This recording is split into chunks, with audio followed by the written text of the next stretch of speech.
Hey, he's right here, ladies and gentlemen, the one and only Perez Hilton. Hey. Before we go anywhere, I just want to say, I listened to your show, but one of my all-time favorite ever things from your show, but also in the history of entertainment. In the history of entertainment. Is when you had Iggy Azalea on here and you asked her to freestyle.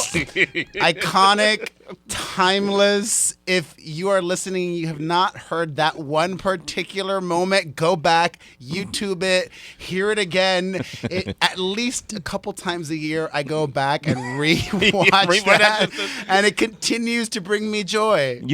Perez Hilton, you're here, and if we could bring you joy, then our job is done. Right, Heather B? Hey, yo. Absolutely. Oh, that was a classic moment. The iconic Heather B. Oh, yes. Thank you.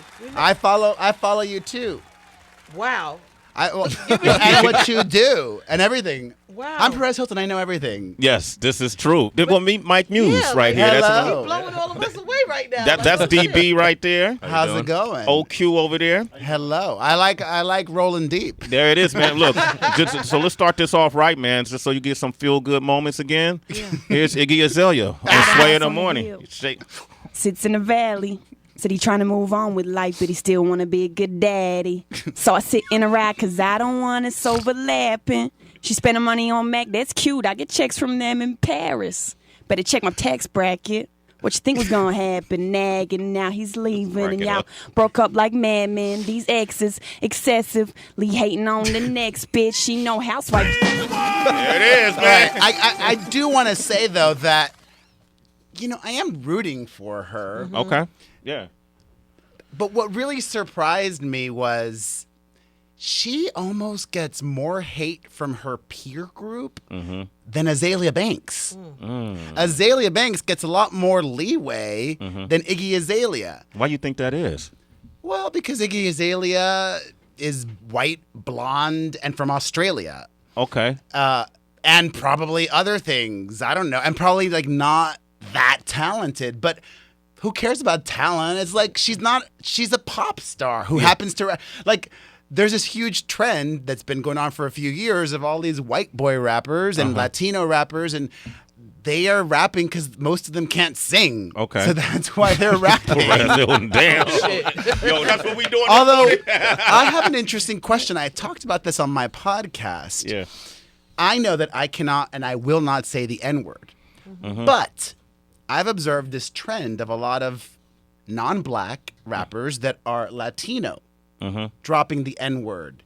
Is it okay for Latino rappers like Lil Xan or Lil Pump or all those other Lils or whatever the heck their names are? They're using the N-word. Is it okay for them to use it? And why do they get a pass? Do they get a pass? Why do they get a pass? I'm curious about that. For me, I mean, we all have our different perspectives. You go ahead and you'll know if it's okay for you to use it when you go into a city like the middle of Oakland and go ahead and, in the middle of a crowd of people you don't know, whoever these artists are, and go ahead and use the N-word around them. And if you get a pass, then you get a pass. But if you don't want to use it around certain people, then it's not okay. I had a rapper here who was white who would use the N-word in his music.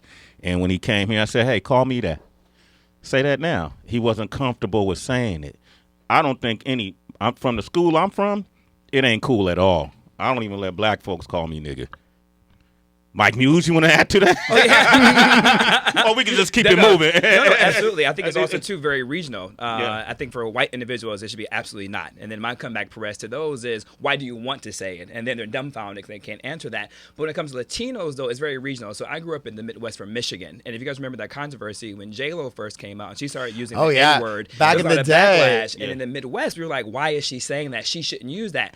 But then moving here to New York City, I've noticed how many Latinos actually say the N-word. And so I think it becomes really regional when it comes to this tri-state area. There is this acceptance of it.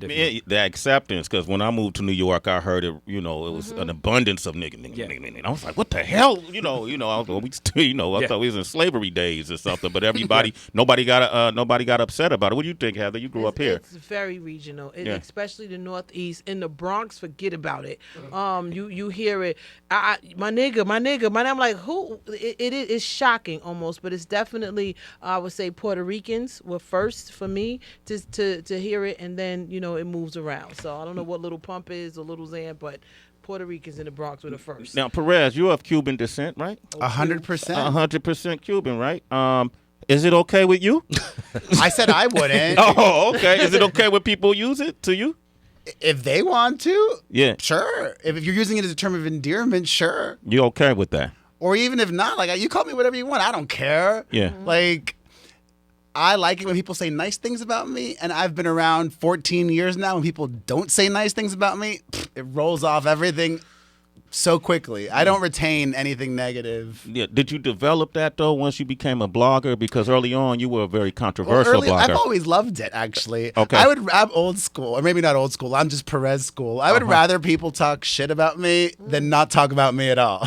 Oh, so out of all the controversies you've had, like whether it was some of the postings you did of Ariana Grande, allegations about her, Miley Cyrus, the under the skirt posting when she was up underage, the Michael Jackson posting, the Lady Gaga posting, which one you got the most backlash about, and did you welcome that too? Well, I would say the one that caused me to reevaluate what I was doing was back in the day, I used to out celebrities, which Yeah. I don't do anymore.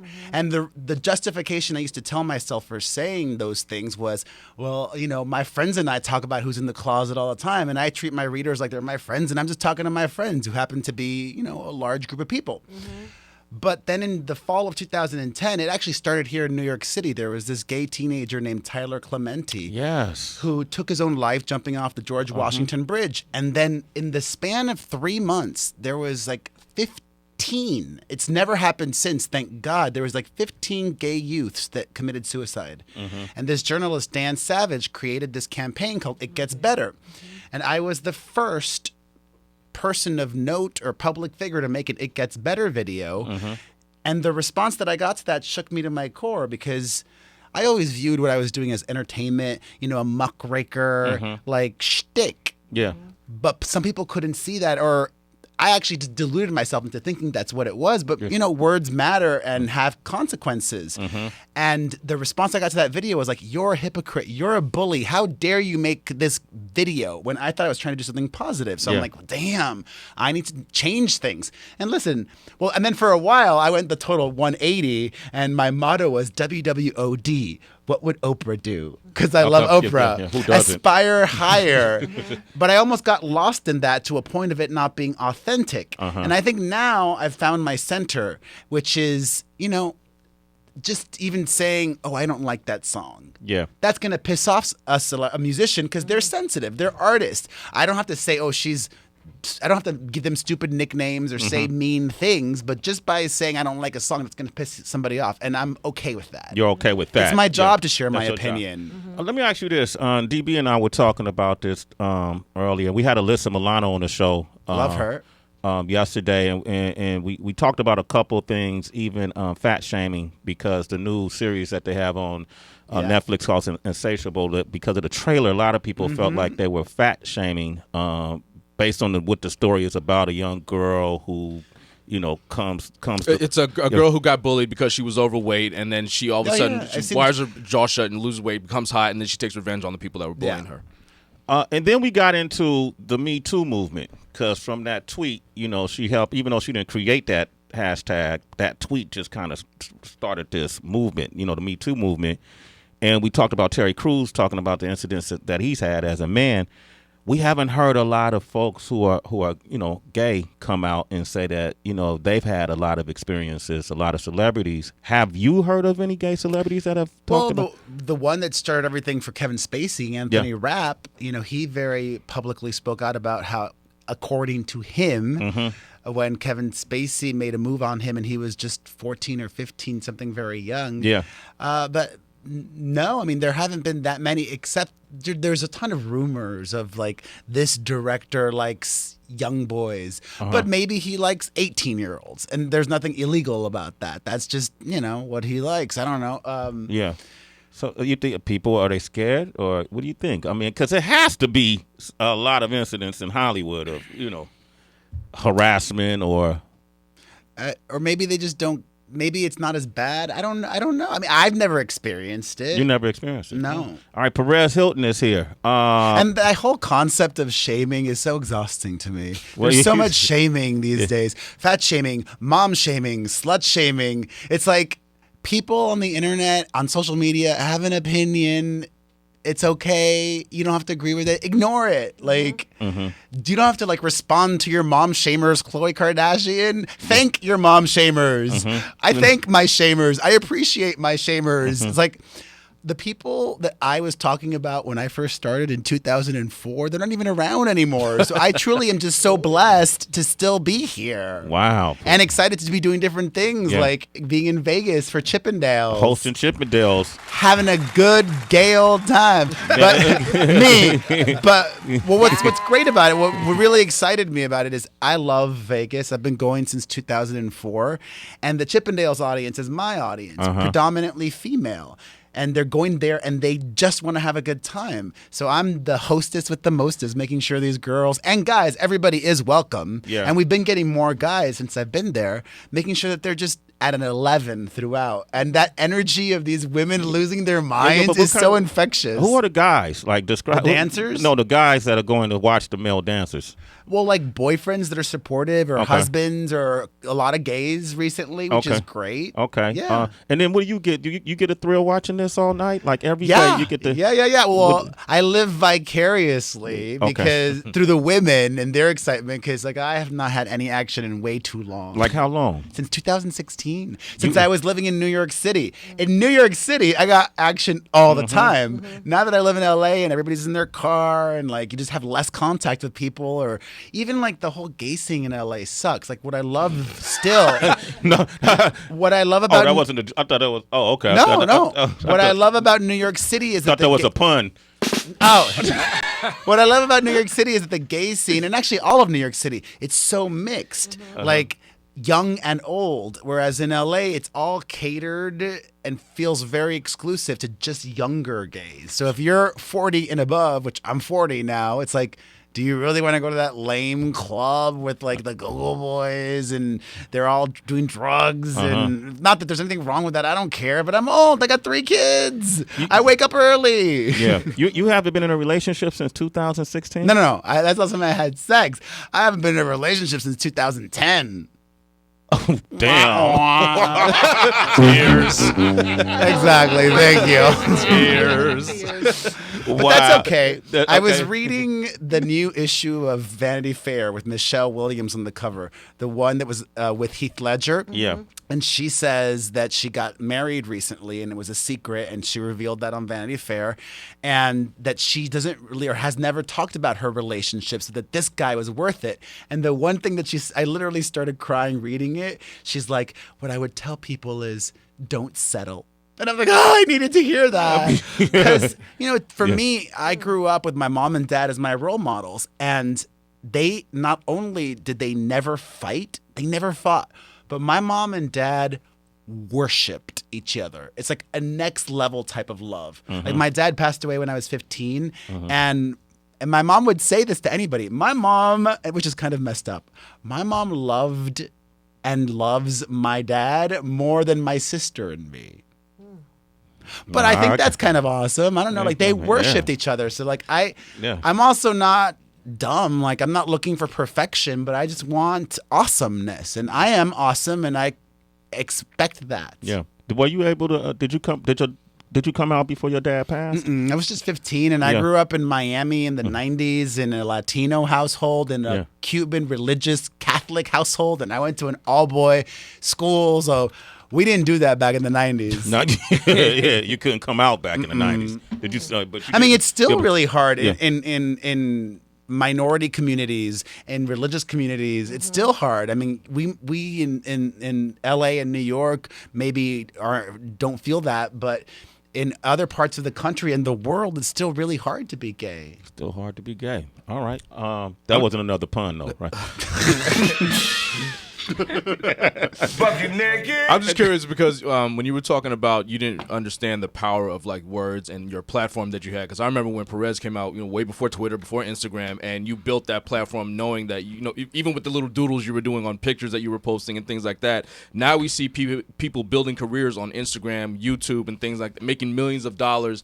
But then they also use that as almost like their self-worth, you know what I mean, like the number of likes, the number of followers they have, and we've seen people like Bunk Gang who now like he's got drug problems and mental issues. Do you think there should be like a limit on the amount of use or the age that people are allowed to use social media because of? No, because the platforms have their own rules. Like most of the accounts that are for young people that are celebrities are managed by their parents. I mean, then you have situations where like, what's going on, like that little Tay girl, and being concerned for her well-being. But my advice to any of those people or anybody listening who wants to be a social media star or whatever is, it can happen easily or quickly. You can luck your way into success. Like even the Cash Me Outside girl. Like there's so many examples. But to sustain success, that's the hard thing. And I'm not even saying you need talent to sustain. What you need is an incredible work ethic. And what you need is also perspective and to be easy to work with. I mean, unless you're super successful, then you can get away with being a diva and difficult to work with. But if you're not, then it's not going to work for you long term. Perez Hilton. Give Perez Hilton a round of applause. Wow. Don't forget, you could go to Las Vegas. You see, Perez is the host of Chippendales every Thursday through Sunday until September the 2nd. And you can find that where? At chippendales.com. There it is, Perez, man. Up next, man, we got a Hollywood juggernaut coming up. Kelsey Grammer. My gosh. I don't think he likes me. Why not? What you do? Well, I was in the green room, and they were going to put him in the green room, and then they saw me, and then they didn't put him in the green room. And then you love it. You love it that he doesn't like, It doesn't bother me. Yeah. I mean, this dude, well, you probably won't ask him, but maybe one of you guys could. I mean, he's like cheated on so many of his wives. And I've talked about we ain't gonna do that today. We'll say that for Perez Hilton podcast. All right. I gotta make a mental note to talk about that on my podcast. Yeah, okay. There you go. Get out of here, man. He's coming. Kelsey Grammer is here. 888-742-3345. You to talk to Kelsey Grammer. Perez, leave. Okay.